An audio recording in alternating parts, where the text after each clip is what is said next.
Here's something that might surprise you. In 2020, the U.S. Navy, the nation almost synonymous with sea power. Right. Well, it was actually overtaken by China, just in the sheer number of ships. Yeah, let that sink in. It's a striking statistic. It really makes you think about, well, the current state of play on the oceans, doesn't it? It absolutely does. And it's a really powerful way to frame why looking back is so important now, that whole sweep of U.S. Navy history. Exactly. So today, that's our plan. We're diving into that history. We've got sources covering everything from the very beginning right up to today. A huge time frame. Centuries, yeah. And look, our goal isn't to detail every single engagement or, ship specification. Well, no, definitely not. It's more about pulling out the really crucial developments, the turning points, what forces really shaped this institution. Think of it as the essential story, the highlights. Exactly. The shortcut to understanding how the Navy got here, the challenges, the big leaps forward. So our mission, let's say, is to distill the most significant parts of that history for you without getting totally lost in the weeds. Sounds good. Okay, so where does this story start? The very beginning. Well, you have to go back to the American Revolution, October 13th, 1775, the Second Continental Congress. Okay. They pass a resolution. That's the official start of the Continental Navy. Yeah. But initially, the big focus was actually on authorizing privately owned ships. Privateers. Exactly, privateers, commissioned to basically go after British merchant shipping, a way to disrupt their economy and supply lines. So a totally different picture from today's fleet. More like scrappy underdogs using what they had. Very much so. I mean, early on, Benedict Arnold put together a small fleet on Lake Champlain. It got defeated eventually, but it did slow down the British. And the first frigates Congress authorized, they really struggled against the full might of the Royal Navy. Most were lost. But the privateers you mentioned, they had some real success, right? I seem to recall they captured quite a few British vessels. Oh, yeah. A significant number. Over 2,200 British merchant ships captured. That's a real economic hit. Wow. And you can't talk about this era without mentioning John Paul Jones. The famous quote during the capture of HMS Serapis. I have not yet begun to fight. That's the one. A real symbol of that early American naval spirit. That kind of determination is key when you're the underdog. But the Americans weren't completely on their own at sea, were they? The French played a part. A huge part. Once France entered the war in 1778, their navy was crucial. Think about the Battle of the Virginia Capes in 81. French naval control there. Was essential for the win at Yorktown. Absolutely essential. Sealed the deal, really. A major turning point. But it's strange then. After winning independence, the Continental Navy was just dissolved. Why? Yeah, by 1785, it was gone. The new country had massive debts, financial problems, and the focus shifted. Peacetime priorities. The frigate alliance was the last ship. Seems incredibly short-sighted looking back. What forced them to rethink and rebuild a navy? Well, the problem became obvious pretty quickly. American merchant ships were suddenly vulnerable, no more Royal Navy protection like in colonial times, and no navy of their own. So targets? Big targets, especially for the Barbary pirates in the Mediterranean. They demanded tribute, ransom, money the young U.S. just didn't have. So these pirates were effectively strangling American trade in that region. Pretty much. By 1793, they'd seized 11 American ships, captured over 100 sailors. It was a crisis. And that, plus needing to enforce tariff laws that led to the Coast Guard's ancestor, the Revenue Marine. Right. That was the only armed maritime service for a bit. But the piracy issue, that really forced Congress's hand. Which brings us to the Naval Act of 1794, the real foundation of the permanent U.S. Navy. That's it, authorizing the original 6 frigates, USS United States, President, Constellation, Chesapeake, Congress, and the one everyone knows. USS Constitution. Old Ironsides, still around today. Incredible, isn't it? But yeah, even then, there was debate. Northern states, coastal states generally wanted it. Southern, inland states worried about the cost. It's amazing that such a powerful force started with that kind of debate. Okay, so 6 frigates. What's the first test? Almost immediately, they faced the quasi-war with France in the late 1790s. Quasi-war. So undeclared. Right. Stemmed from tensions over American neutrality in France's Revolutionary Wars, plus the Jay Treaty with Britain, which the French hated. So France started seizing American ships. So the brand new Navy's first real fight is against a major European power, even if unofficially. How'd they do? Surprisingly well, actually. They even created the Department of the Navy in 1798 to manage things better. USS Delaware got the first kill, capturing a French privateer. Okay. And USS Constellation scored the first victory over an enemy warship, capturing the French frigate L'Insurgent. Not bad at all for rookies. And after France, that Barbary pirate problem was still simmering, right? Still there. Led to the First and Second Barbary Wars, early 1800s. Tripoli declared war in 1801. That's where you get some famous actions, like Stephen Decatur's raid. The burning of the captured USS Philadelphia. Exactly. Super daring. And the Marines landing at Derna.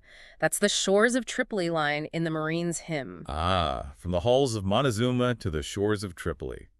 Fascinating. But wasn't President Jefferson less keen on a big navy? Something about small gunboats?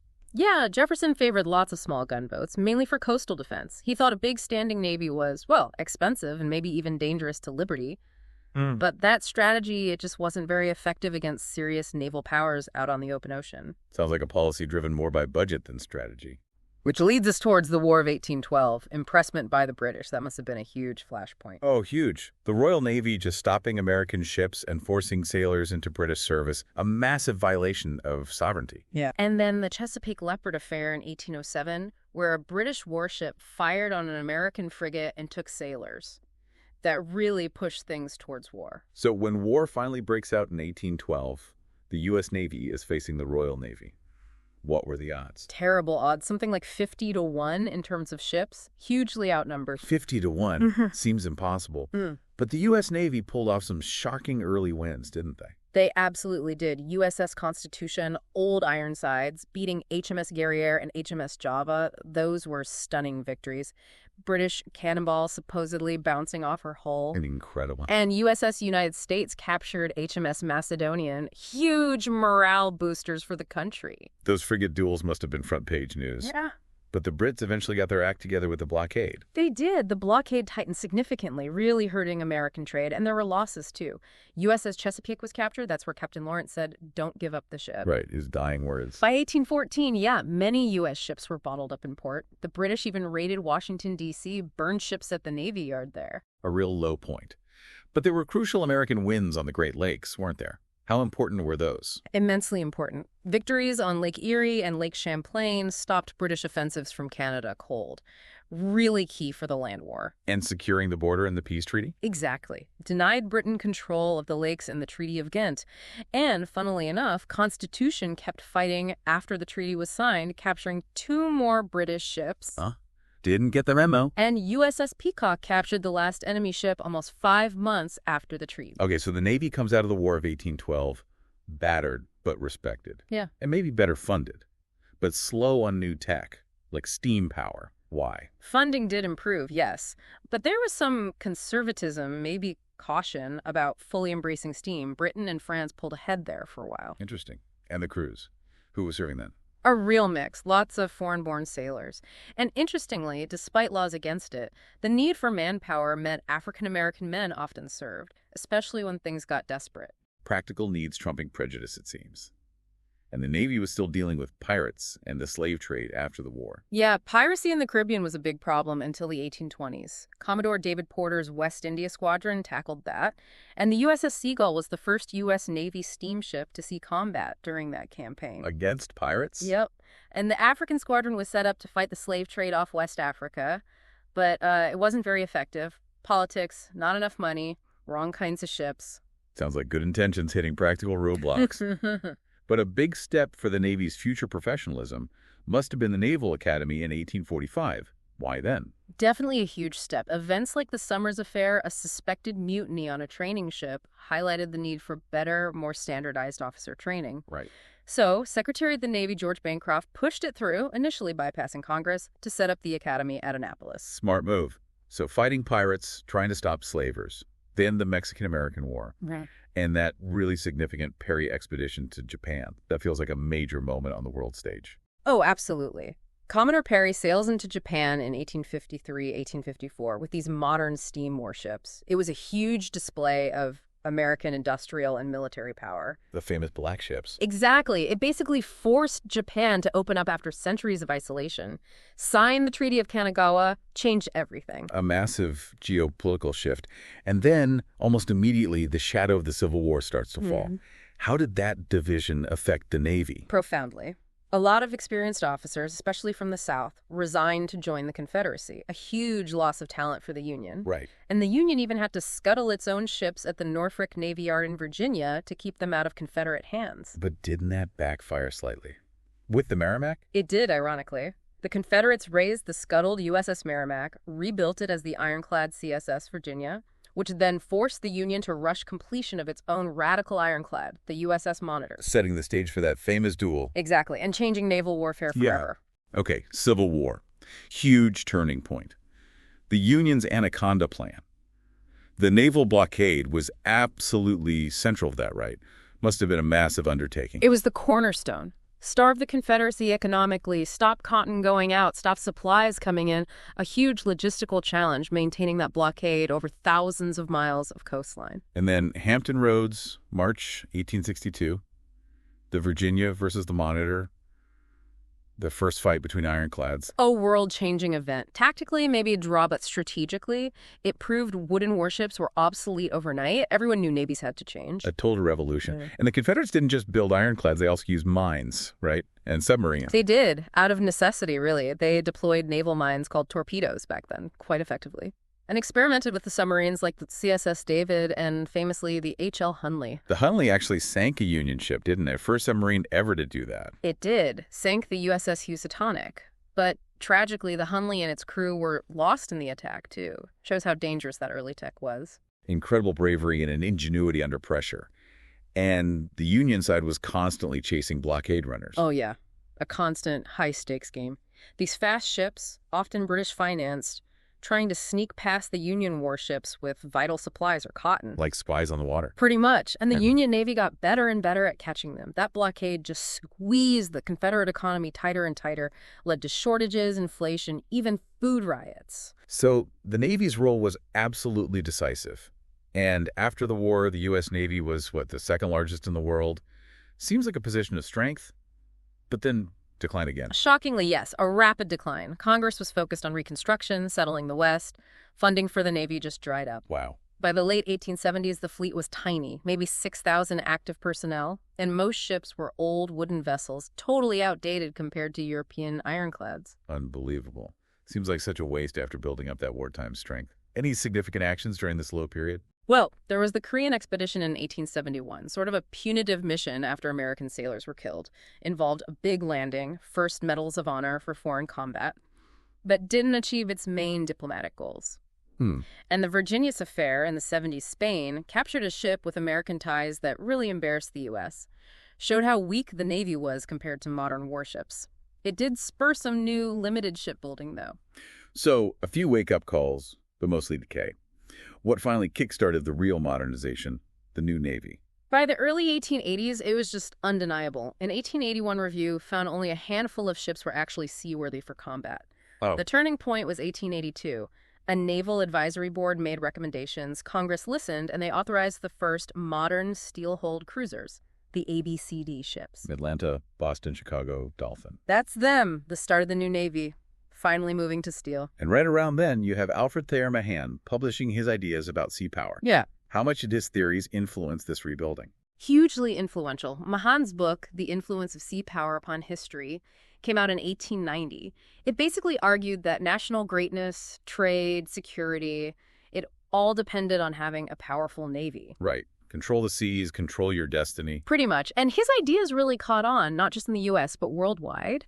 It provided the intellectual justification for building a bigger, better fleet, especially as the U.S. looked outward after the frontier closed. So Mahan's ideas fueled the push for more ships, battleships. They definitely helped build support. Congress didn't approve a massive 200-ship plan, but the Naval Act of 1890 did authorize the first proper battleships, like the Indiana-class and USS Iowa. Okay. And the Navy started climbing the world rankings, went from maybe 12th place to 5th by the turn of the century, a big jump. The serious step up. Okay. And then 1898, the Spanish-American War. Yeah. A test for this new Navy. The perfect test, in a way. Tensions over Cuba were high, newspapers were whipping up war fever. Yellow journalism, right? And then the USS Maine explodes in Havana Harbor. Still debated whether it was a Spanish mine or an accident. An internal coal bunker fire, maybe? That's a leading theory now, Yeah. but at the time, remember, the Maine became the rallying cry, and Assistant Navy Secretary Teddy Roosevelt had already been getting the Navy ready. And the results were pretty decisive. Manila Bay, Santiago de Cuba. Absolutely decisive. Admiral Dewey wiped out the Spanish fleet in Manila Bay in just hours. Then the Atlantic Fleet trapped and destroyed the Spanish Caribbean Squadron off Santiago, Cuba. Total victories. Showed the new Steel Navy worked. A clear win. But were there lessons learned? Any weaknesses revealed despite the victories? Oh, definitely. Logistics were a huge challenge, especially getting ships and supplies across the Pacific. Yeah. It really highlighted the need for overseas bases, coaling stations, a more global reach. That influenced strategy for decades. And Teddy Roosevelt, who helped prep the Navy for that war, becomes president. A huge Navy supporter, right? Big stick diplomacy. Absolutely. TR was the Navy's biggest champion. Under him, the fleet kept growing, became the second largest in the world, only behind Britain's Royal Navy. He saw the Navy as essential for projecting American power, protecting interests abroad. Think about his interventions in the Caribbean, Central America. And pushing for the Panama Canal. Exactly. Yeah. A strategic shortcut vital for moving the fleet between oceans. Classic TR move, driven by naval strategy. Makes sense. And this era also saw the first real U.S. submarines. Yes, John Philip Holland's designs finally proved practical. USS Holland was commissioned in 1900. Submarines were starting to become a real factor. And TR sent the Great White Fleet around the world. What was that about? A grand gesture. 16 battleships, painted white, sailing around the globe from 1907 to 1909.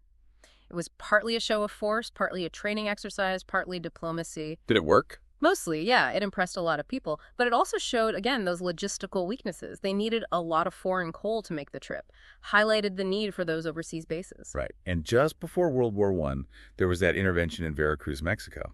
That didn't go so smoothly for the sailors fighting ashore. Yeah, it was rough. 1914, U.S. forces occupy Veracruz. Sailors were landed alongside Marines. But the sailors used older, massed tactics in the city fighting and took heavier casualties. Uh-huh. The Marines did better with their small unit tactics. After that, the Marines really solidified their role as the primary force for amphibious landings. A hard lesson learned. So, heading into World War I, the U.S. Navy is big, modernizing, but maybe not quite ready for that scale of conflict. That's a good way to put it. The U.S. stayed neutral at first, but German U-boat attacks, especially the sinking of the Lusitania, Pulled the U.S. closer to war. right. Congress passed the Naval Act of 1916, a huge expansion plan. But even then, people like Admiral William Sims felt the Navy wasn't really prepared for the realities of modern anti-submarine warfare. Leadership issues, too. Secretary Daniels. Daniels did make some good reforms, especially in education, but his critics felt he wasn't focused enough on actual war readiness. There was maybe a disconnect between the plans and the immediate capabilities. So a gap between potential and preparedness. But once the U.S. did enter the war in 1917, the Navy's role was critical, right? Especially getting troops and supplies to Europe. Absolutely essential. Convoy escort across the Atlantic was job number one, protecting millions of soldiers and tons of material from U-boats. Yeah, and laying mines. Yes, the huge North Sea mine barrage was a massive Navy project trying to fence in the U-boats. And interestingly, the first U.S. military unit in Europe, naval aviators. Really? Before the Army? Yep. And WWI also saw women enlist in the Navy for the first time in non-nursing roles. Yeoman. A big step. Definitely. So after the war, there's a risk of another naval arms race, but instead we get arms control treaties. The Washington Naval Treaty. Exactly. All the major powers were building huge new ships. To prevent a costly and dangerous race, they held the Washington Naval Conference in 2122. And that limited battleships. Limited capital ship tonnage, yeah. Set ratios. U.S. and Britain equal, Japan slightly less, France and Italy lower still. It basically codified the U.S. Navy as equal to the Royal Navy in battleship strength. A major shift. But limiting battleships probably pushed development elsewhere, aircraft carriers. Precisely. If you can't build more battleships, you focus on other things. Carriers weren't limited the same way. So the U.S. converts USS Langley, then builds Lexington and Saratoga. Those big carriers. Right. And they create the Bureau of Aeronautics. Naval aviation really starts to come into its own, though you still had debates, like Billy Mitchell arguing planes made battleships obsolete. Yeah, that didn't end well for him, career-wise. But it was a crucial debate about the future. And the interwar years saw flips between disarmament focus and wanting a stronger Navy. Definitely conflicting pressures. President Hoover leaned towards disarmament, but FDR, having been Assistant Secretary of the Navy, was a huge Navy booster. Right. He pushed for acts like the Vinson-Trammell Act to build the Navy up to treaty limits. But money was still tight, and isolationism limited things like building up bases in the Pacific, like Guam. Fascinating how politics and budgets shape things. But as the world got more dangerous in the late 30s, the buildup started again in earnest. Oh, yes. With Japan, Germany, Italy becoming more aggressive, Congress authorized new battleships, big increases in fleet size. The destroyers for bases deal with Britain in 1940 was key. Trading old destroyers for access to British bases in the Atlantic. Exactly. Vital for the looming Battle of the Atlantic. And the Atlantic fleet was reactivated. U.S. destroyers were actually clashing with U-boats in late 1941, even before Pearl Harbor. Things were heating up, and submarine development was also key during this time, learning from the Germans. Critically important, people like Chester Nimitz saw the potential. U.S. designs improved, leading to the great wartime fleet boats like the Gato class, longer range, better torpedoes. Mostly. Well, the torpedoes had serious flaws early in the war, which was a huge problem, but the strategy was in place. Even though it violated treaties, the plan was always unrestricted submarine warfare against Japan the minute war started. Kept secret, of course. Wow. So December 7th, 1941, Pearl Harbor. Changes everything. Battleships sunk. Carriers become the focus. Instantly. The attack crippled the battle line, so the carriers had to become the centerpiece of the Pacific strategy. Admiral Ernest J. King took overall command, ruthless focus on the Pacific War. And code breaking played a massive role. JN-25. Huge. Breaking the Japanese naval code gave Admiral Nimitz, Halsey, Speranz incredible intel. Knowing Japanese plans was vital, especially for the Battle of Midway. Midway, June 1942. The turning point. Absolutely the turning point in the Pacific. Yeah. Sinking 4 Japanese carriers in one battle, they never recovered from that loss of experienced pilots and ships. The strategic initiative swung permanently to the U.S. And American industry just started churning out ships and planes. Overwhelmingly. New, better planes like the Hellcat fighter, combined with just masses of new Essex-class carriers and trained pilots. Japan couldn't keep up. U.S. naval dominance grew steadily. And the Navy led that island-hopping campaign across the Pacific. Yeah. What was the thinking there? Bypass the really strong Japanese fortresses, seize islands that were strategically useful for airfields and naval bases, isolate the bypassed ones, and just keep moving closer to Japan. Makes sense. But brutal fighting. Guadalcanal. Incredibly tough. Then the Gilberts, Marshalls, Marianas. That's where the Marianas Turkey Shoot happened, wiping out Japanese naval air power. Right. Then the massive Battle of Leyte Gulf, for the Philippines' largest naval battle ever. That's where kamikazes first appeared in large numbers. A terrifying new tactic. And while all this was happening in the Pacific, the Battle of the Atlantic against the U-boats was still raging. Absolutely. A long, grim fight. The Navy used land-based patrol planes, escort carriers, destroyer escorts, gradually got the upper hand against the U-boats. And ironically, U.S. subs were doing to Japan Right. what the U-boats tried to do in the Atlantic. Exactly. Unrestricted submarine warfare devastated Japan's merchant fleet, cut off resources, crippled their war economy. Hugely effective, though maybe less famous than the carrier battles. The sheer scale is mind-boggling. It culminates in Okinawa, right? A horrific battle just before the end. Okinawa was dreadful. Massive casualties on both sides, huge numbers of kamikaze attacks sinking and damaging ships. The cost was staggering. And that influenced the decision to use the atomic bomb. It's widely believed to have been a major factor, yes, showing the potential cost of invading the Japanese home islands. Then, the surrender on the deck of the USS Missouri in Tokyo Bay. And by then, the U.S. Navy is the undisputed top dog. Bigger than the Royal Navy. The largest, most powerful navy the world had ever seen. An incredible transformation from 1775. So, post-war, Cold War dawns. Another massive shift. Nuclear power enters the Navy. Missiles. Right. First, a big drawdown, lots of ships scrapped. But the Cold War threat from the Soviet Union meant innovation was key. Enter Admiral Hyman Rickover. The father of the nuclear navy. Absolutely. Pushed through nuclear submarines, then the first nuclear carrier, USS Enterprise, the Nimitz-class supercarriers, and ballistic missile submarines, the Ohio class. Yeah. The nuclear deterrent at sea. A totally different kind of navy. And involved in Korea, Vietnam too, though maybe more in a supporting role. Primarily support, yes. Air power from carriers, naval gunfire, logistics. Not big fleet battles. But by Vietnam, a lot of the WWII-era ships were getting old. And the Soviets were building up their own navy. A real challenge. A serious challenge. The Soviet fleet grew dramatically in size and capability. That led to Reagan's push for the 600-ship Navy in the 80s, reactivating battleships like the Iowa. For hitting land targets, like in the Persian Gulf. Exactly, power projection. But then the Soviet Union collapses. And suddenly, the U.S. Navy is basically unchallenged again. Yeah. Focus shifts to regional conflicts. For a while, yes, unrivaled superpower. The focus became handling maybe two simultaneous smaller wars. Think Gulf War, Tomahawk missiles, battleship gunfire, then Kosovo, air power, Iraq, Afghanistan, supporting ground troops, special ops. But the fleet started shrinking again. It did. By 2007, it was the smallest it had been since before WWI. Lots of debate about whether it was big enough for all the global commitments. And concerns about new challengers. China, Iran. Definitely. Right. Especially China's rapid naval modernization. That led to the pivot to the Pacific strategy, shifting focus and resources back to that region. And we've seen incidents recently.